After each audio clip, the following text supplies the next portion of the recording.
shout out to all my homies taking statics. Look, it's a pin support, so you can't translate any moments to the arch supporting the hangar.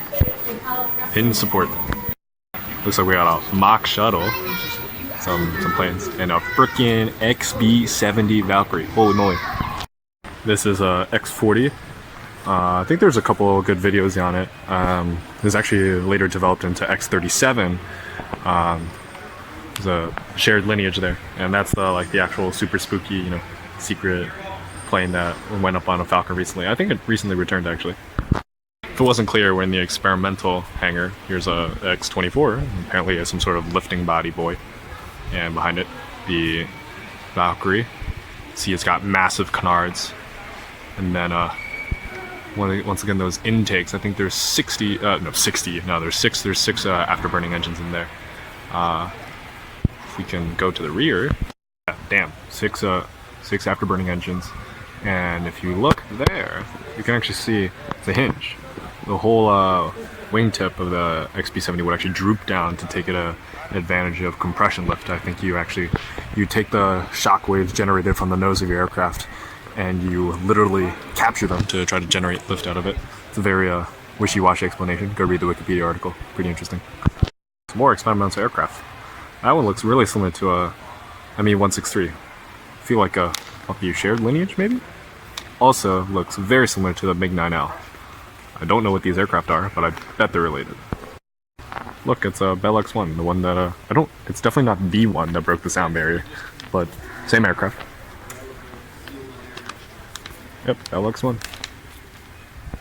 Aha, so apparently it's the X-4, and indeed, it was developed from captured Russian air, oh, yeah, there you go, captured German, ME-163, wow, nailed it. And yeah, really can see that shared lineage. Doesn't have horizontal stabilizer, but it doesn't have a horizontal stabilizer, but it does have a vertical stabilizer. Douglas X3 Stiletto, really a spiky boy. So this is the F-107, the successor to the F-100 Super Saber. The F-86 was the normal Saber, and this is technically like a super Saber. You see the gun ports? Those are two 20mm cannons, and there's two on the other side. The intake is mounted above it. I'm not too sure why they mounted it above it, but they did. Maybe for high alpha performance, or maybe they just really need the radar. Not too sure, but didn't win any contracts. I think it was too unstable. Did the Saber dance a little too hard, but nonetheless, I like the Saber and the Super Saber, so I guess I have to like the Super Saber. Dude, just look at the intake size of the Valkyrie. Holy shit! Like, that's that size. And then, like, you could probably fit like the whole F-107 nose in that. Like, geez. Bro, what? This museum has two SR-71s? Actually, this is not the SR-71. I think this is the A-12, because it doesn't have the chines, that little like splitter thing that runs along the middle of the aircraft. That doesn't run all the way to the nose. So that must mean this is an A-12, originally belonging to NACA. Okay, actually, apparently the YF-12A. I don't know where I got A-12 from, but yes, it's not the SR-71, but very related. Eventually developed into the SR-71. Yeah, I'm not high. Originally based off of the A-12 reconnaissance aircraft. Pictures of the XB-70. Wow, look at the elevator. So like it's split. Not terribly sure why. Maybe you need that much precision. You can't articulate to the full degree in every single place at high speeds. And then another picture with the winglets drop down to take advantage of that compression lift. Look, it's a Harrier, vertical takeoff. It's a predecessor to the F-35 in a sense. Look, you even got the nozzles that can rotate and deflect, thrust downwards. Front end is just a hot air jet, so that's, I think, after a couple stages of the compressor, and then that is actually post-combustion chamber. So that's actually why it looks a little blacker. It's not just the shadows. And you can also see it's got a bit of its stabilizer, vertical stabilizer below the actual fuselage, so more of that stability from airflow flowing beneath the fuselage. Look, it's a flying saucer. You got the fan unit inside. Don't know too much about the aircraft, but cool nonetheless. Looks like maybe there's airflow coming out of those, right out of that seam. You know, I don't know. Maybe read the Wikipedia article. Wikipedia knows a lot more than I do. Now this is cool. The YF-23 Black Widow. Wow. I have heard that it's actually superior to the F-22. There's also one of these museums. Another interesting thing. Look, it's got inverted S ducts for the engine intake. So it sucks in air from the bottom and pumps air up to the top. And if you look carefully, you can't really see it, but there's perforated holes. Yeah, there's like perforated holes right there that suck the boundary layer away. You got a V-tail configuration. Yeah, just a very, very sexy aircraft. Very nice. Okay, now this is pretty cool. X-36. No vertical stabilizer. Very sleek aircraft.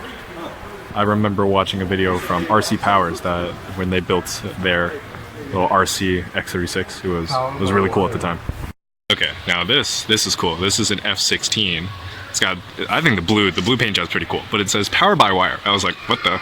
And so there's fly-by-wire, which is what the original F-16 did. So you have electronic controls that actually control the actuators. I think they're hydraulic. I'm pretty sure the hydraulic on the F-16. But power-by-wire is a different story.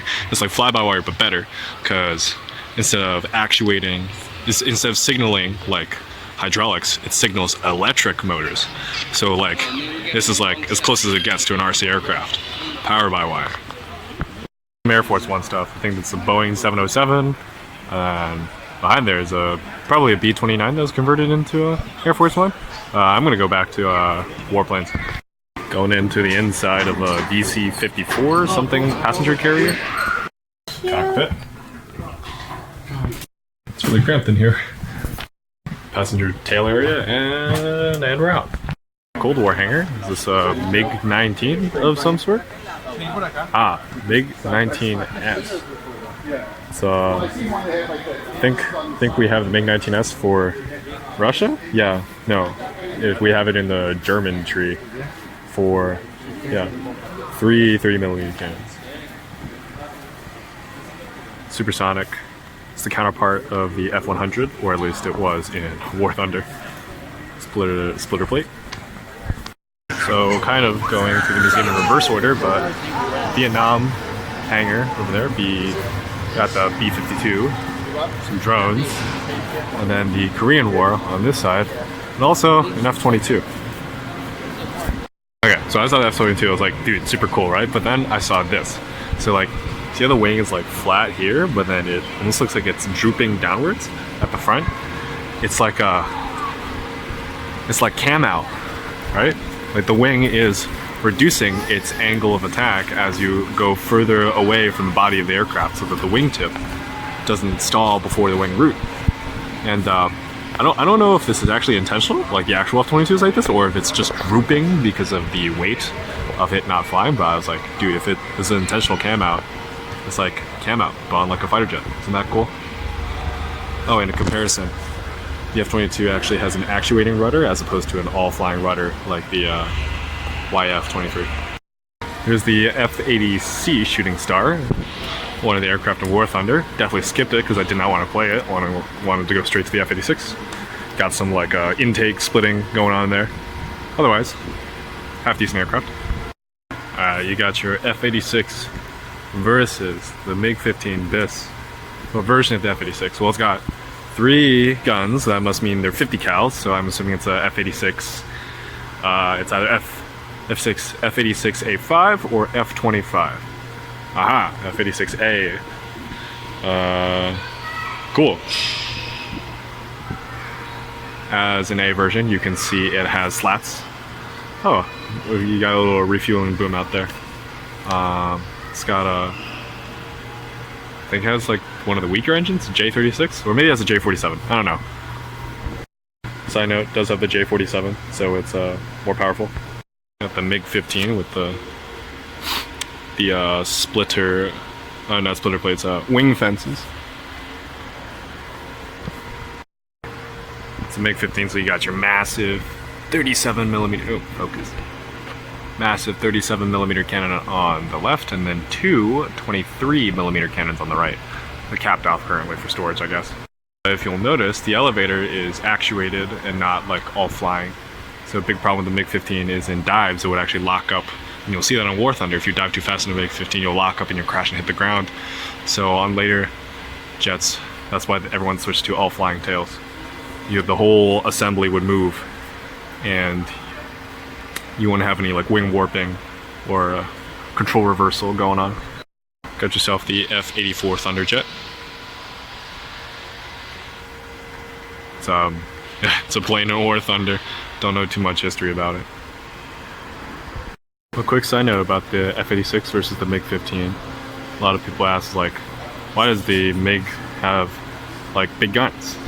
The MiG was actually designed for an interceptor role to shoot down bombers, and that's why it has the 37 mil and the two 23s, as opposed to the F-86's 50 cal or 20 mils. And the F-86 is really just a better fighter, but the MiG-15 is what they had, so they just had to repurpose their interceptor aircraft to be a fighter. Got yourself the A-1 Sky Raider over there, and the B-52 with the Vietnam hangar. F-105 Thunder Chief used in the Vietnam War. Don't know too much about it, but you got yourself your splitter plates and a nice like reverse swept. It's like swept inwards intake. I suppose that also deals with the shockwave. So you got yourself the Agm Bullpups. These are radio guided from the aircraft they're launched from. Very similar to the Hangar bombs. I don't think that's their actual. Oh, the Fritz X, right? That's what they're called.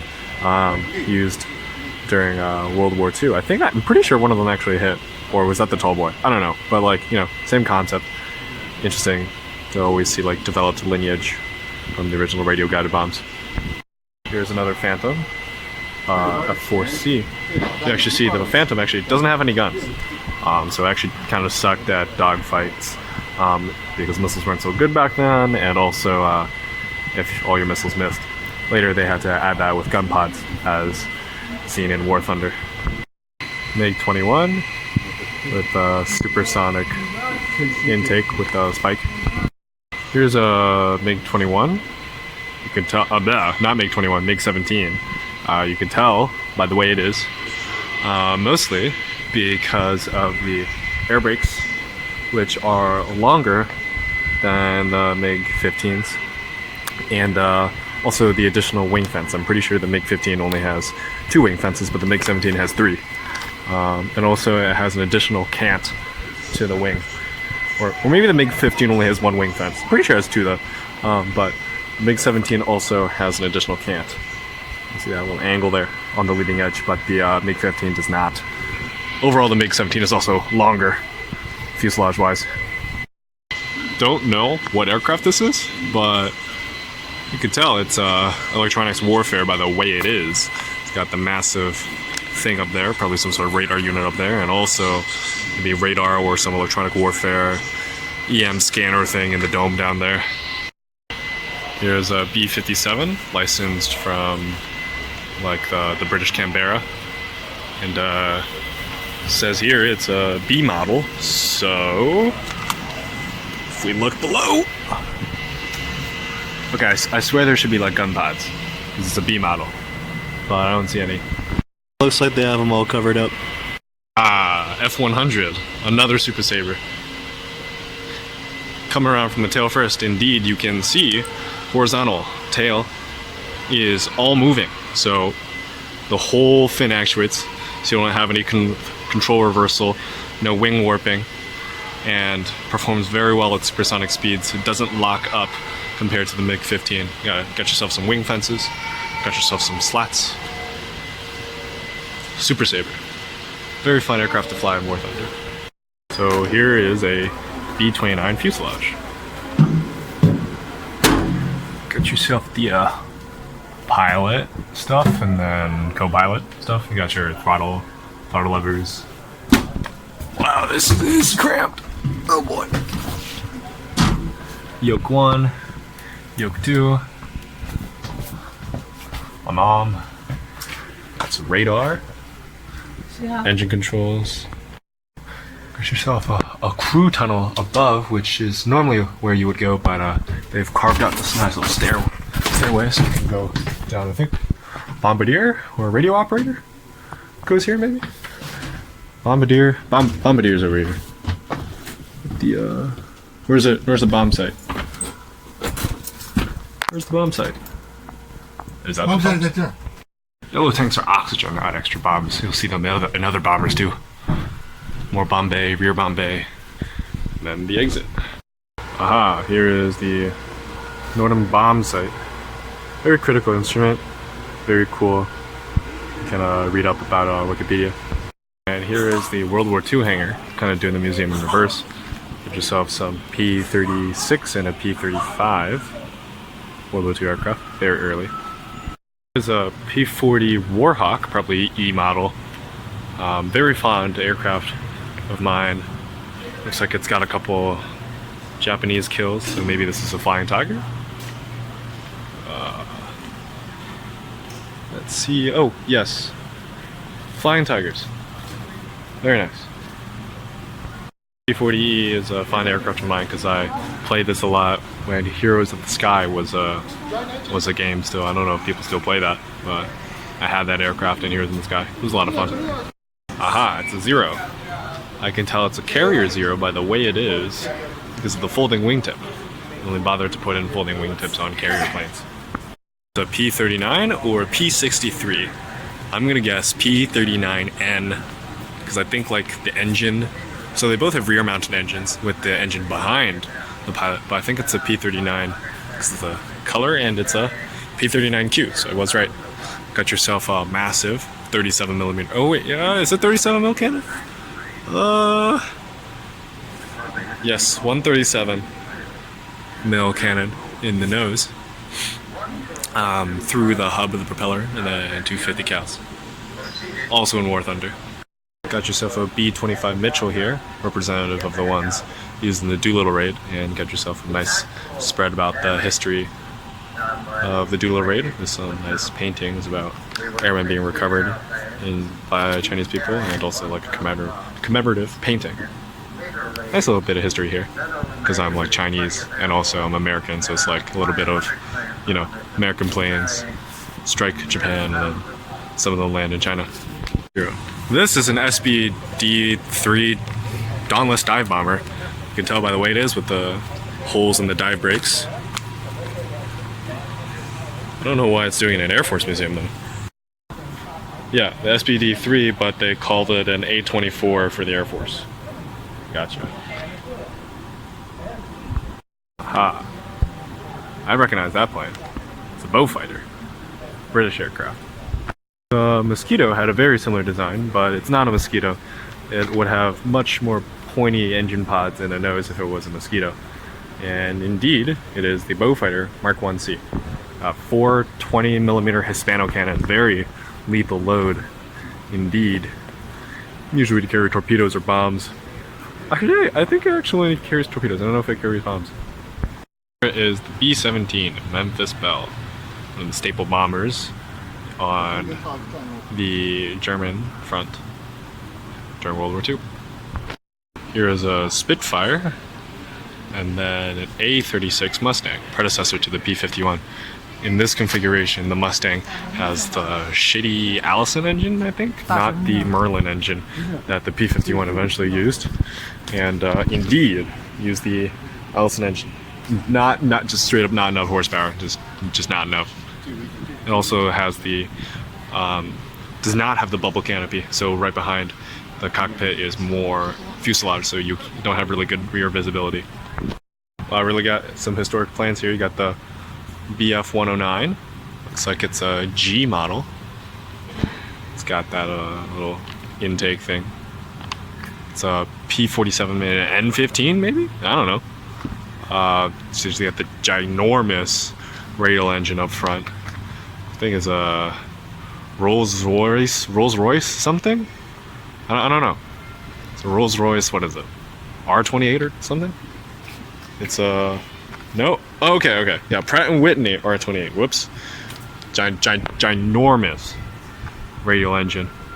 Then you got yourself the P-38 Lightning fork-tailed devil. It's got yourself the 550 cals in the nose. Fork-tailed devil is what the Germans called it. And C-47 Skytrain used during the D-Day bombers. D-Day landings. Skytrain's a troop transport. Here's the paratroopers. And then here is the P-51. Looks like a D? Maybe? D? Oh, yes. P-51D.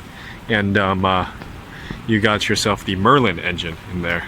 You got the row of exhausts and yeah, Rolls-Royce Merlin, same one that they used in the Spitfire. Much better horsepower, much better high altitude performance. Got the bubble canopy, so the pilot can actually see behind them. And there you have the radiator. Here's an interesting effect from the radiator. If you go behind it, the radiator has an output, and you could toggle that little fin up and down to determine some like airflow geometry, and you can get a very interesting effect called the Meredith Effect, where you use the fact that the radiator, you take in cold air, you add a whole bunch of energy into it because you're cooling off the engine. You're literally adding energy to the air, so it's like you can get thrust out of it. You can get so much thrust out of it, in fact, that adding this radiator in the path of the airflow, the drag that the radiator causes is offset by the thrust that it generates from the Meredith Effect. I don't really know the mechanics too well. It's been a while since I read the Wikipedia page, but you should definitely read it. It's a really cool effect. Here's like another thing I like to always mention. So here's a Merlin engine, so Allied engine. It's got the cylinders on top. But you don't see it here, but on the BF-109 using the Daimler-Benz 605, it has inverted V. So the cylinders are actually on the bottom, so cylinders on bottom and the crankshaft's on top. This inverted structure, I think there's better oil coverage on the engine, and also you literally, for maintenance, you just take the engine, you plop it out. Whereas on American aircraft, you actually have to take the engine, lift it out of the engine. So the Germans, thinking real engineering, better maintenance means more fighters in the air, better engineering.